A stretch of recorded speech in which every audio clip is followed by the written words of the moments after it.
Bonjour à tous et bienvenue sur votre escale de pleine lune en 3 parties, astro, tracé intuitif et tarot. On commence par le côté astro.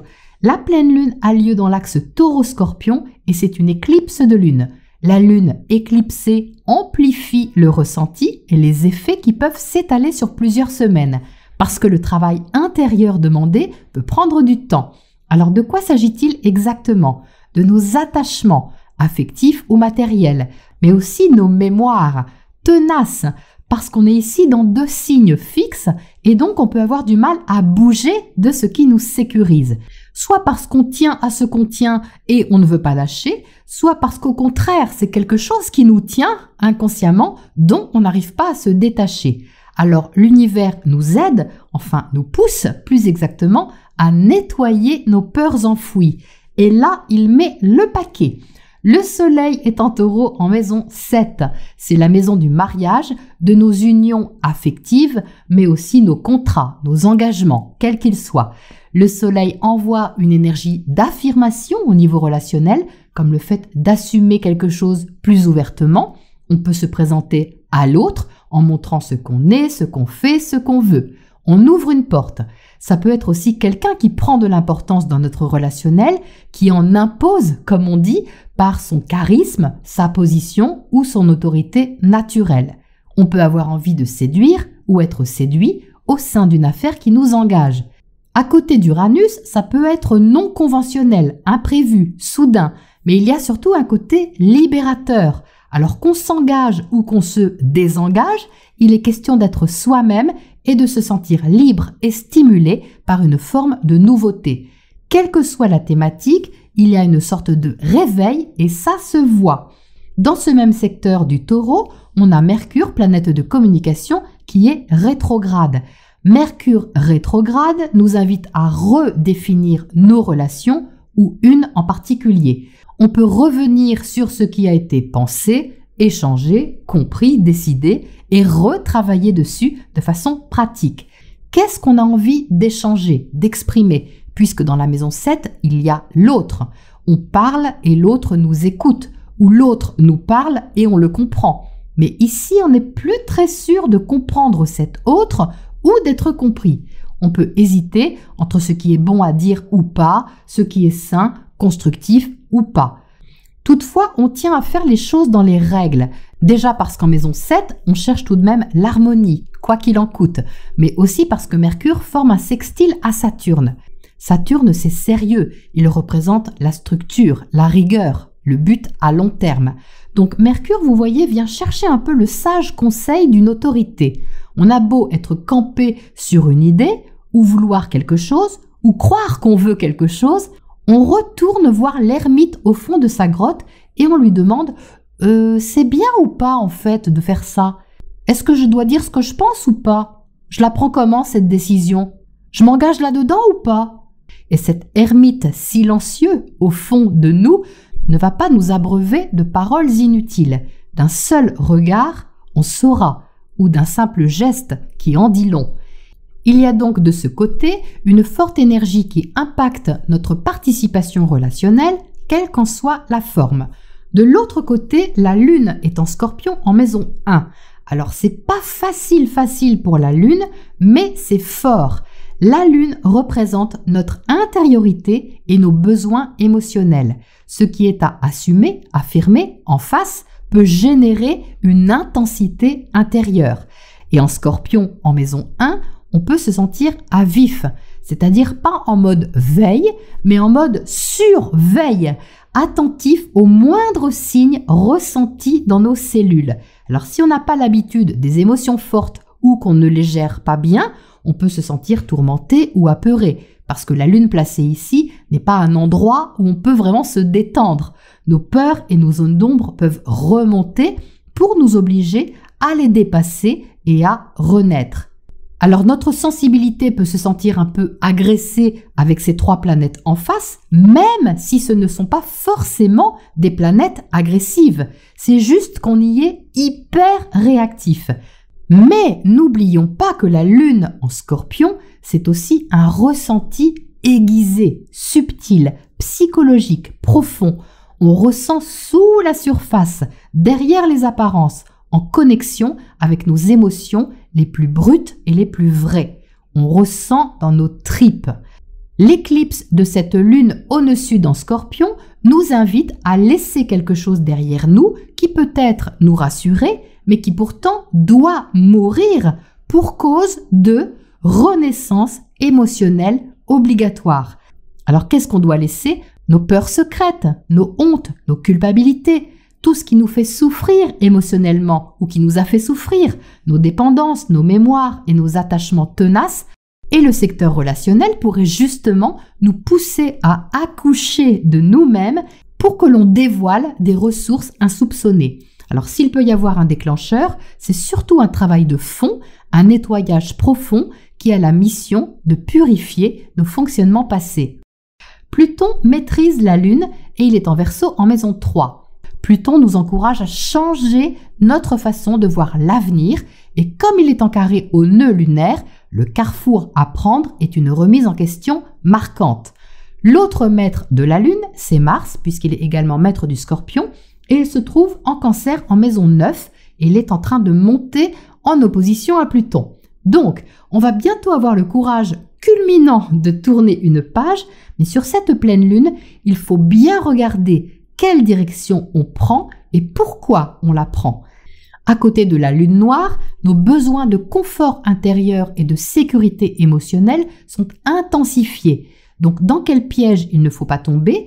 Eh bien, dans le côté excessif du carré Mars-Jupiter, ce qui pourrait ressembler à quelque chose du style « je plante mon drapeau dans ce territoire que j'estime être le mien, et ce, pour mon confort ».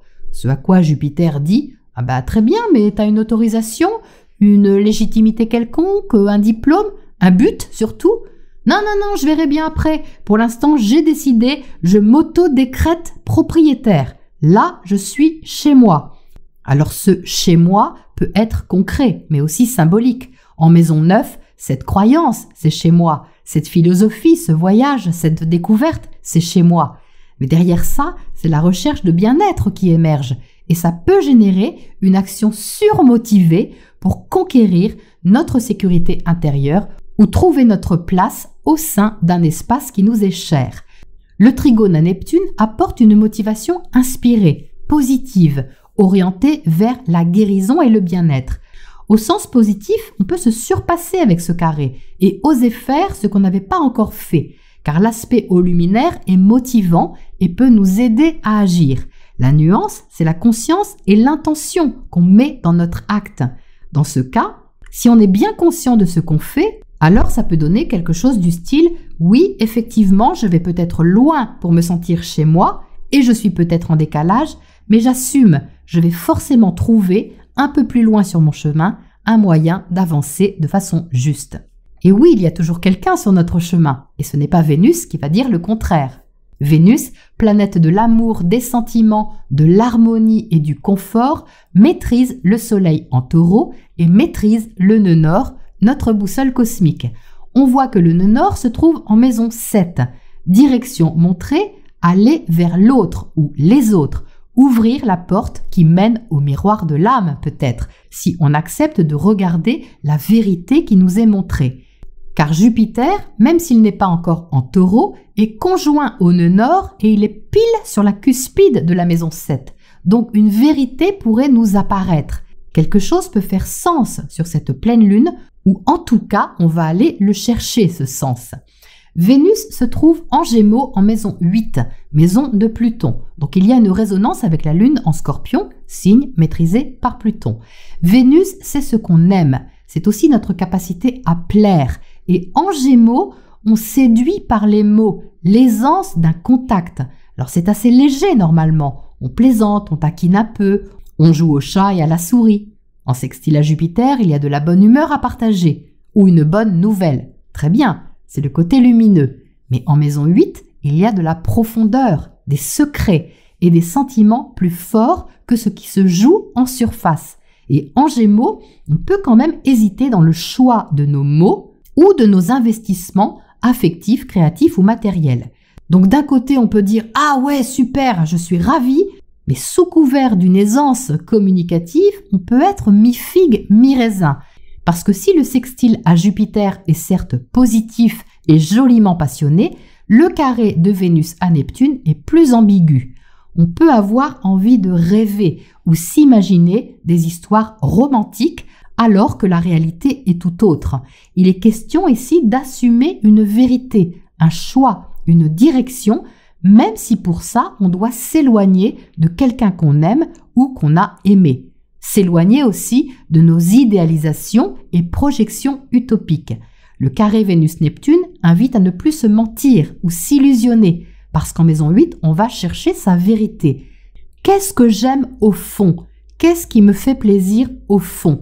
Et comment je peux trouver l'apaisement et l'harmonie dont j'ai besoin dans ce changement? Ne nous trompons pas de destination. Les choses demandent à être plus simples, sans qu'on ait à se torturer. Et c'est bien ce que Mercure va chercher, la simplicité et la logique, en réponse à cette lune fortement activée. Mais si on peut commencer à comprendre de quoi il retourne, le cheminement est encore en cours, donc ne précipitons rien. Au niveau numérologique, le 5-5-2023 envoie une forte énergie de changement, puisque le 5 est par définition un chiffre qui bouge et qui aime la liberté. Donc la répétition de ce 5 accentue cette énergie, ce qui donne une motivation supplémentaire à sortir de nos structures habituelles. En réduisant, on a le 17. Ça fait combien de fois qu'on a l'étoile? De nombreuses fois. Donc l'univers insiste sur ce qui peut nous libérer en nous conseillant de suivre une voie inspirante, débarrassée de nos artifices et de nos dépendances. L'étoile est pure, vraie, authentique. Elle est simplement connectée à son chemin, que ça plaise ou pas. Mais si ça ne plaît pas, on va bien quand même, parce que simplement, on est dans notre vérité. Donc nous voici sûrement à une croisée des chemins. Voilà pour la partie astro et on entre dans le tracé intuitif de cette éclipse.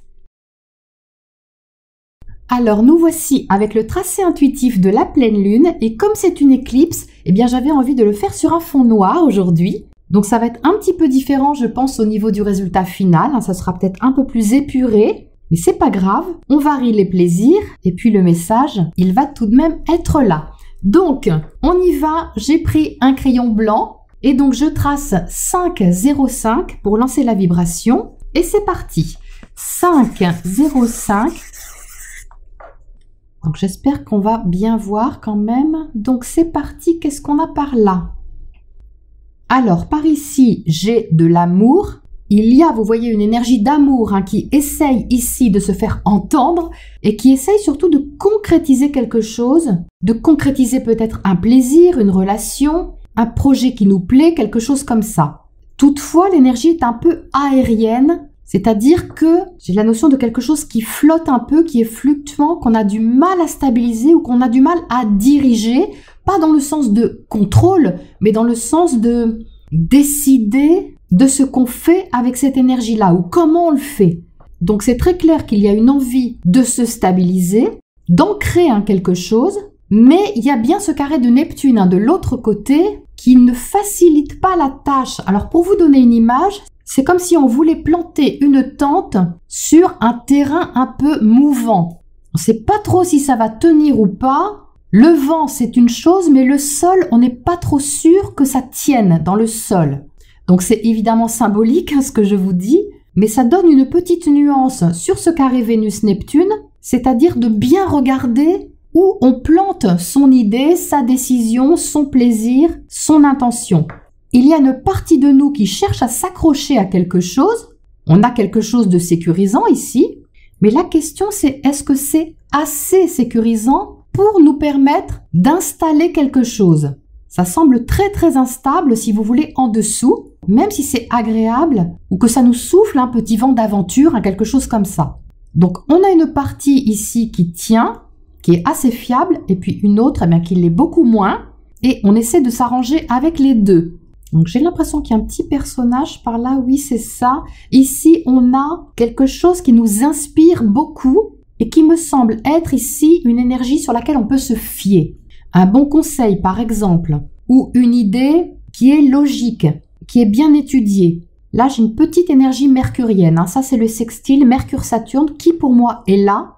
Parce que même si Mercure est rétrograde, il y a quand même ici de la logique, de la stratégie. On pense clairement. On est apte à penser, à réfléchir clairement sur le bien fondé de notre projet ou de notre envie. C'est oh là là, tu veux faire tout ça, ou tu vois grand, tu rêves grand, mais dans la pratique, est-ce que tu peux vraiment faire ça ici, faire ça de cette façon et faire ça de façon sécurisante? Donc moi, j'ai pas la réponse. Si on estime que oui, on prend le risque, c'est en toute connaissance de cause. Mais si on n'était pas très sûr, eh bien on va avoir de quoi quand même ici penser de façon pratique, logique, pour s'organiser en conséquence ou déplacer un peu ce qu'on a à déplacer si on ne peut pas planter notre tente à l'endroit où on l'avait voulu. Par exemple, c'est comme une petite voix qui nous dit « Oui, tu voulais te mettre là, effectivement, c'est très joli, c'est beau, il y a tous les arbres, tout ça, t'es juste au bord de l'eau, c'est magnifique, mais bon, prends en compte la marée qui monte quand même, tu risques d'avoir les pieds dans l'eau à un moment donné. » Ah oui, d'accord, dans ce cas-là, je vais peut-être réfléchir autrement. Voilà, c'est cette énergie-là. Donc peu importe que ce soit sur un thème relationnel, affectif, professionnel, matériel, c'est l'énergie de base qui est aidante quand même parce que l'affect est très fort. On voit bien qu'ici l'affect est plus fort que la raison, mais la raison est importante au niveau de la logique. Donc ça c'est très très bien. Alors ensuite, qu'est-ce qu'on a par là? Alors par ici, il y a une grande envie de liberté, il y a une envie de mouvement, de bouger, de faire bouger des choses, de secouer un peu la poussière, vous voyez, de faire un grand ménage de printemps qui peut être concret dans notre maison, mais qui est aussi dans notre tête, c'est-à-dire de se libérer de ce qui nous encombrait pour faire de la place. Donc là, de ce côté, ça fait du bien, c'est une bouffée d'air, si vous voulez. Et cette bouffée d'air, elle demande aussi à ce qu'on vide un peu nos placards, nos tiroirs, des choses qui nous encombraient. Et on peut avoir un petit peu de mal à le faire parce que vous savez très bien que quand on vide nos tiroirs, on dit « Ah oui, mais ça, je le garderai bien, ça me rappelle ci, ça me rappelle ça. » Donc ça ressemble un petit peu à cette lune en scorpion, vous voyez, qui est accrochée un peu à des choses. Alors qui rappelle des bons souvenirs peut-être, mais des fois qui rappelle des souvenirs qui sont pas si bons que ça. Et bien là, il y a un grand secouage et génère justement cette fraîcheur, ce besoin de fraîcheur. Ah, ça fait du bien par ici. Ça fait vraiment du bien. Il y a un petit air de vacances, si vous voulez. Donc, si elles ne sont pas concrètes, elles sont symboliques, c'est-à-dire de trouver le moyen de nous aérer l'esprit, de nous aérer le mental et de tout ce qui prend trop de place. Et il y a de la générosité aussi par là, c'est-à-dire que c'est pas un petit ménage, c'est un grand ménage et on en profite peut-être pour donner, pour mettre à disposition de quelqu'un qui a besoin de ci, de ça. Enfin, l'action est portée vers quelque chose de généreux. On le fait pour soi, mais ça peut aider l'autre aussi. C'est un autre angle de vue, vous voyez, de ce carré Mars-Jupiter. Je ne l'ai pas abordé comme ça, mais il ressort comme ça ici. Intéressant. Ensuite, oui, juste là, on peut être un petit peu têtu sur certaines choses, mais pas parce qu'on veut rester campé sur un principe, une idée ou quelque chose comme ça, mais parce qu'on veut rester, on va dire, réaliste, lucide, ne pas se laisser embarquer n'importe où ou n'importe comment. Elle n'est pas négative, cette énergie-là. C'est l'autre versant du sextile Mercure-Saturne. J'ai plus Saturne de ce côté, quelque chose qui est très posé, un peu supérieur en maturité si vous voulez. Mais c'est positif, Il y a une sorte d'observation qui peut être silencieuse. On ne parle pas forcément beaucoup ici. On écoute beaucoup. On écoute énormément. Et on peut tirer peut-être une conclusion de quelque chose qu'on entend, qu'on apprend, qu'on va prendre le temps de digérer, d'étudier, afin de prendre une direction qui est posée. Alors ensuite, par ici on a du soin et un besoin de bien-être, un besoin de guérison, un besoin de transmission aussi. On a de la transmission ici. Peut-être qu'on a appris quelque chose et qu'on veut le transmettre. Ou peut-être qu'on a entendu ou vu quelque chose qui nous plaît et on a envie de l'apprendre. C'est quelque chose qui prend plus d'importance, soit dans un sens, soit dans l'autre. Il y a un zoom ici. Il y a un zoom sur quelque chose qu'on regarde de plus près et qui d'un coup a besoin qu'on s'occupe de cette chose. Donc ça peut être quelqu'un, pourquoi pas, mais c'est surtout une partie de nous-mêmes qui attire ici notre attention. C'est un désir assez profond, très intime ici, hein. Il y a du Pluton, très intérieur, quelque chose qu'on ressent vraiment dans ses tripes et qui prend ici une importance beaucoup plus grande. C'est révélé, ça se révèle à nous d'une façon ou d'une autre et là on ne peut plus l'ignorer. Ça ne veut pas dire qu'on l'ignorait avant, mais alors là c'est flagrant quoi. J'ai une sensation de répétition, peut-être quelque chose qu'on regardait un peu de loin et puis là on le regarde de beaucoup plus près. Beaucoup plus près. Voilà. Qu'est-ce qu'on a d'autre? Oui, le but ici, c'est vraiment le confort intérieur. Hein. On prend soin de quelque chose. Hein. Il y a vraiment cette notion de soin, s'occuper de quelque chose ou quelqu'un, mais qui fait écho avec le passé. Hein. J'ai une énergie quand même tournée vers le passé ici, comme si ce qui émergeait nous demandait de regarder aussi le rapport qu'on a à nos attachements et même à nos rêves, hein, nos rêves les plus secrets, les plus enfouis. On a envie ici de se libérer de quelque chose, hein. Mais pour s'en libérer, il faut avoir déjà conscience de ce qu'on a à libérer. Il y a le besoin de regarder bien en face ce qui nous emprisonnait ou nous retenait ou nous attachait d'une façon ou d'une autre. Ça peut être lié à des croyances, hein. C'est pas forcément quelque chose qui est concret. Ça peut vraiment être relié à des croyances, des mécanismes, hein, des mécanismes de fonctionnement assez affectifs à mon avis. Enfin, par là, donc... J'aime bien parce que ce 505 fait un peu penser à SOS hein, quand même. Hein. Au secours, au secours. Oui, mais au secours. Au secours de qui est-ce qu'on vole? J'ai du Chiron un peu par ici. Il y a vraiment quelque chose à guérir qui est de l'ordre de l'affect. Hein. Alors, soit purement sentimental, amoureux, mais c'est plus large que ça à mon avis. C'est ce qu'on aime au sens large. C'est vraiment la position dans une relation qui n'est pas parfaite, je dirais. Alors ça ne vient pas de l'autre, hein. Ici le regard est tourné vers soi comme une invitation à se libérer de nos attentes relationnelles parfaites ou idéalisées si vous voulez. C'est pas forcément se détacher d'une personne, c'est se détacher de nos attentes. Et là, il y a un moyen de le faire. Il y a vraiment une partie de nous qui peut se détacher d'une façon assez déterminée, mais qui reste fluide, qui reste quand même harmonieuse et qui ne demande pas à se faire dans le conflit. C'est juste dans le respect vraiment de chacun, de ce qu'on est et de ce qui est. C'est plus simple qu'on ne le pense. C'est vraiment l'énergie que j'ai par là. C'est plus simple qu'on ne le pense. Mais c'est en le faisant qu'on va s'en apercevoir. Donc voilà pour ce tracé éclipse de lune et on regarde ce qu'ajoute le tarot. À tout de suite.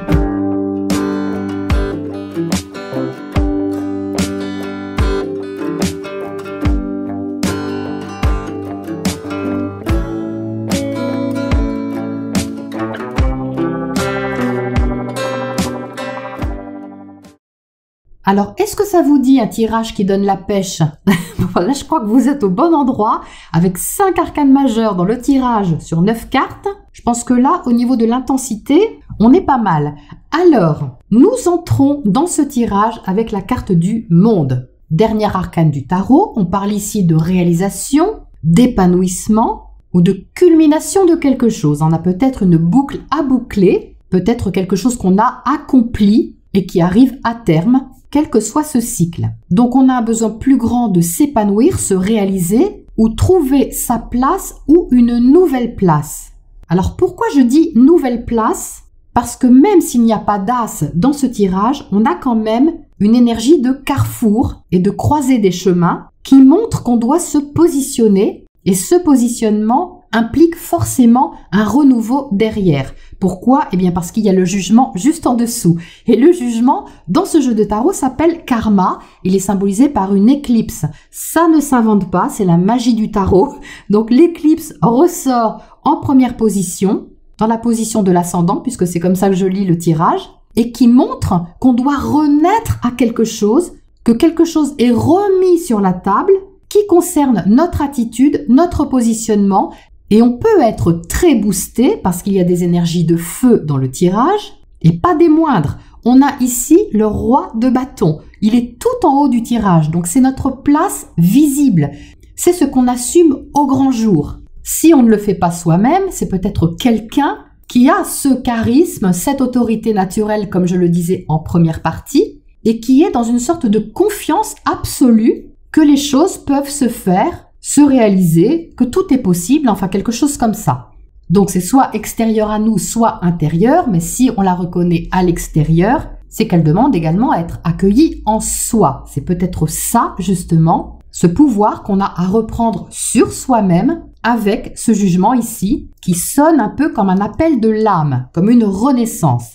Donc, roi de bâton, position assumée, affirmée, confiante, on peut faire ça ou je peux faire ça, d'ailleurs je le fais, je veux, je décide, et c'est génial, parce qu'avec le roi de bâton, il y a de l'enthousiasme, hein, il y a de la joie, de l'entrain à faire quelque chose qui est motivant et qui est stimulant. En bas, ici, on a la reine de bâton, et ça ne vous aura pas échappé, la reine de bâton est l'épouse du roi de bâton.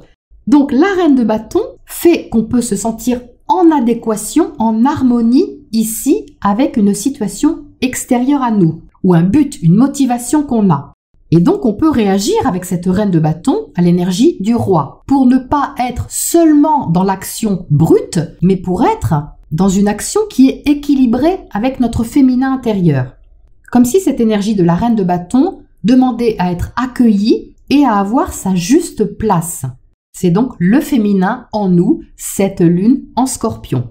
Donc le scorpion a beau être un signe d'eau, il n'en est pas moins passionné et en maison 1, on a aussi cette énergie du bélier. C'est pour ça que je ressens cette lune en scorpion comme la reine de bâton liée au jugement. On peut avoir vraiment la force, la motivation de renaître à quelque chose et surtout à notre féminin sacré, je dirais. Donc ça, c'est magnifique.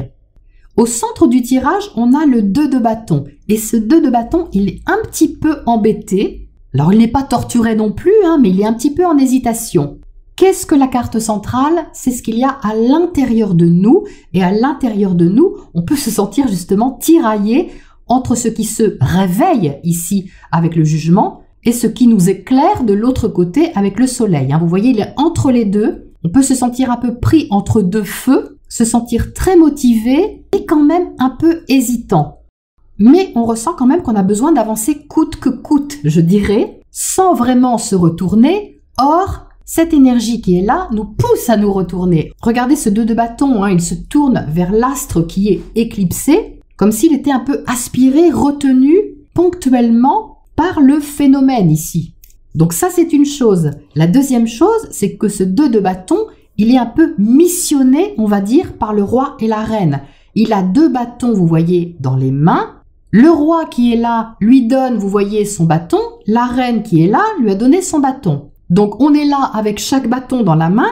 On dit ok, c'est super, là j'ai vraiment une mission importante. Le roi et la reine m'ont chacun donné leur bâton. Donc faut pas que je fasse n'importe quoi. Je suis en charge de la motivation, je suis en charge de la réalisation du but et je suis aussi en charge de ce qui se passe au niveau des envies de cette reine. Tout ça, ce sont des personnages en nous. Donc, qu'est-ce qui nous fait hésiter comme ça? Eh bien, peut-être l'intensité déjà de ce qui se réveille et puis aussi, insidieusement, ce 5 de pentacle qui est en dessous. Parce que le 5 de pentacle, c'est un manque, c'est une sorte de manque qui peut être symbolisé par cette lune noire en cancer. Alors soit un manque affectif, soit un manque de reconnaissance, soit un manque d'argent, de moyens, de santé, de temps, enfin peu importe, mais on n'a pas assez de quelque chose ou on a peut-être eu la sensation qu'on n'avait pas assez de quelque chose. Et donc là, la question revient à la surface et elle est traitée. En tout cas, elle demande à être traitée. Donc le soleil en face nous éclaire sur la question, nous éclaire aussi sur nos manques ou notre sensation de manque et il nous dit « Oh alors tu viens ?» Et à l'intérieur de nous, ça fait « Oui, je viens, mais enfin attends, je regarde un truc. Je regarde le jugement. Qu'est-ce que ça dit? Qu'est-ce que ça me dit ?» Donc le soleil, il a une résonance avec cette reine de bâton parce que regardez cette reine de bâton, dans la main, elle a un bouquet, vous voyez, de tournesol qui provient d'où? Eh bien, qui provient du champ ici.